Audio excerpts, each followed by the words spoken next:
So let's talk about the darkest house. When your characters enter into the darkest house, you will have to operate by the house's rules, because that's the way the darkest house works. And so we call these rules the house system. And the house system is designed intentionally to be a very simple and straightforward system. You'll be, rolling dice to resolve tasks like you're almost certainly used to in whatever game you were playing. But within the darkest house, there are some very specific rules that are tailored toward the house itself. And so let's get right to that and see how that works. When you attempt a task in the darkest house, you're going to roll 2 6-siders. And so you've got your 6-sided dice, you're going to roll them, and basically a 7 or higher is a success. Pretty simple and straightforward.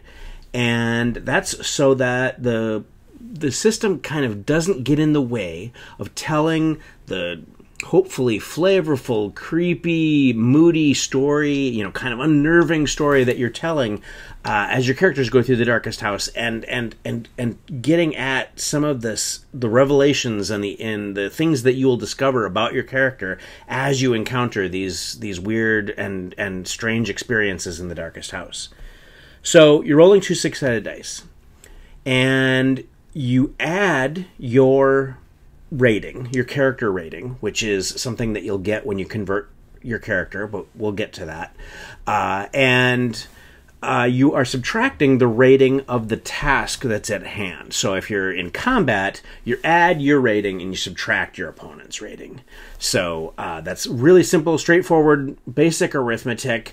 And, because of the way arithmetic works, you can actually, use those order of operations however you want, right? So if you want to add the foe's rating to 7, and that's the target number you need when you roll your dice and add your own rating, that's fine. If you want to figure out what the total modifier is before you roll, whatever, it doesn't matter. It's just that simple, straightforward arithmetic. And the things that will modify the dice rolls beyond that are just simply when you have something in your favor, which we call a boon, and then you're going to be rolling 3 6-siders, and you're going to be taking the two highest rolls. And there's also boon or banes, where you have some kind of disadvantage. Maybe you're really wounded or you're hindered in some way. And then you're going to be rolling the 3 6-siders and taking the 2 lower rolls. And but you're still going to be resolving the task in exactly the same way. Now, every time you roll dice in the darkest house, every time you attempt something or undertake a task, you're also going to be rolling a special die, which is called the house die.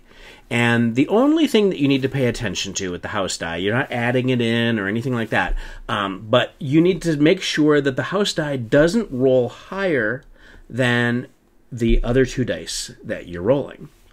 And the reason for that is, if that happens, well, we call that the house acts. And when the house acts, it's going to be bad for your characters. And there's a procedural system that the more and more the house acts, the more and more likely something will happen. You'll begin to realize that things are coming for you. You'll hear footsteps, and things will be getting closer and closer as your doom approaches, basically. And because you're rolling the house die, we like to say in the darkest house, you make your own doom, right? It's not based on when the GM just decides to have some terrible entity shows up. It's because you rolled the dice. Now, you can do something, however, with the house die to your favor, but it's a risk. And what you can do is you can call upon the house, and you do this, and you call upon the power of the house, and then you can add the house die to your normal roll. So if you roll poorly and you can see that you're probably going to fail, you can call upon the power of the house, and you get a whole other 6-sider added to your roll. You got a really good chance of succeeding. But when you call upon the house automatically acts, and you get what we call a doom. And doom, you can tell by the name, is bad. And it's not the end of the world, but it is pretty bad when dooms start to accumulate on your character. Bad things will happen to you in the house, and perhaps even more significantly, once you leave the darkest house.